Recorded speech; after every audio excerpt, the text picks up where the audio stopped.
Hello friends, तो आज हमारा पहला इडियम दे रखा है ब्लैक सीप।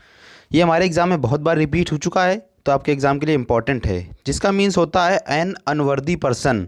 तो हमारा इसमें जो सी नंबर ऑप्शन है वो राइट हो जाएगा, यानी जो अयोग्य व्यक्ति होता है उसे हम लोग कहते हैं ब्लैक सीप।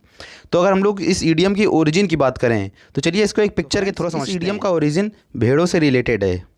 तो इसमें होता ये था कि जो भेड़ें होती थी कहीं ना कहीं वाइट कलर की या फिर ब्लैक कलर की होती थी। तो जो हमारी भेड़ें वाइट कलर की होती थी वो हमारे लिए कहीं ना कहीं बहुत ज़्यादा अच्छी होती थी, क्योंकि इन भेड़ों की जो वूल होती थी, ऊन होती थी, इनका हम लोग यूज़ कर लेते थे डाई करके, यानी कलर करके बहुत सारी कलर की हम लोग ऊन बना लेते थे। लेकिन जो हमारी ब्लैक कलर की भेड़ें होती थी, इनसे जो हमें ऊन मिलती थी ब्लैक कलर की, इनसे हम लोग और दूसरी कोई ऊन बना ही नहीं सकते थे, क्योंकि ब्लैक कलर के ऊपर आप अगर कोई कलर करेंगे तो उस पर चढ़ेगा ही नहीं। तो इसी इडियम का ओरिजिन यहीं से बना है कि जो ब्लैक सीप होती थी कहीं ना कहीं वो हमारे लिए अनवर्दी होती थी, अयोग्य होती थी, क्योंकि इसका हमारे पास कोई लाभ ही नहीं है। लेकिन जो वाइट वाली उसका हमारे पास बहुत लाभ है, क्योंकि इस पर हम लोग कलर कर सकते हैं। इस प्रकार इस इडियम का ओरिजिन यहीं से बना कि जो वाइट कलर की भेड़ें होती थी वो हमारे लिए बहुत ज़्यादा वर्दी होती थी, लेकिन जो हमारे ब्लैक कलर की भेड़ें होती थी उन पर कहीं ना कहीं हम लोग कलर नहीं कर सकते थे, तो इसीलिए हमारे पास अनवर्दी होती थी। तो बस इस इडियम का ओरिजिन यहीं से हुआ था।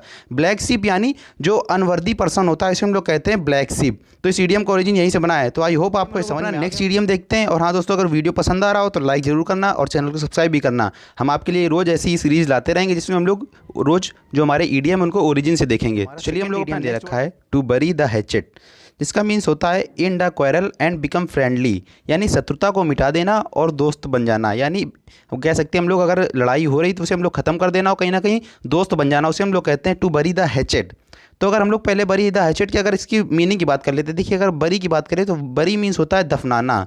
तो आप लोग याद रखिएगा बरी मीन्स क्या होता है, दफनाना। और अगर बात करें हम लोग हैचेट की, तो हैचेट कहीं ना कहीं कुछ कटिंग करने वाला यंत्र होता है। हम लोग मान लीजिए जैसे कुल्हाड़ी होती है, एक्स होती है, उसे हम लोग हैचेट कह सकते हैं। हैचेट यानी किसी वुड को कट करने वाला जो यंत्र होता है, इक्विपमेंट होता है, उसे हम लोग कहते हैं हैचेट। तो आप लोग इसका मीनिंग जान गए। बरी मीन्स दफनाना और हैचेट मीन्स कुल्हाड़ी को। तो कुल्हाड़ी को कहीं ना कहीं हम लोग दफना रहे हैं। तो चलिए इस इडियम की ओरिजिन की बात करते हैं, जिसको हम लोग एक पिक्चर के थ्रू की ओरिजिन की बात करें तो पास्ट टाइम में अमेरिका के एक नेटिव टाउन में कुछ ट्राइब्स रहती थी, यानी कुछ जनजातियाँ रहती थी। उनमें हमेशा कहीं ना कहीं लड़ाई हुआ करती थी। तो लोग अपनी अपनी जो कुल्हाड़ियाँ होती थी, हैचेट होती थी, वो लेके चले जाते थे और आपस में लड़ने लगते थे।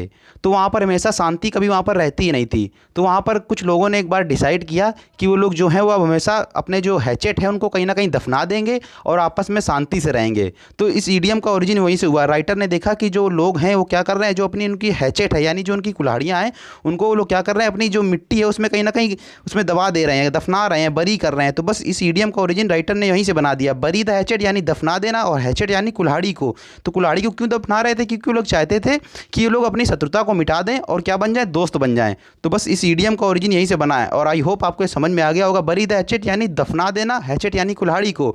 तो अगर कुल्हाड़ी को दफना दिया तो कहीं ना कहीं उन लोगों ने क्या किया, जो उनकी इनैमिटी है उसको उन लोगों ने इंड कर दिया और कहीं ना कहीं बिकम फ्रेंडली और दोस्त बन गए। तो इस इडियम का ओरिजिन यहीं से हुआ है। तो आई होप ये आपको समझ में आ गया होगा। तो चलिए दोस्तों, जय हिंद।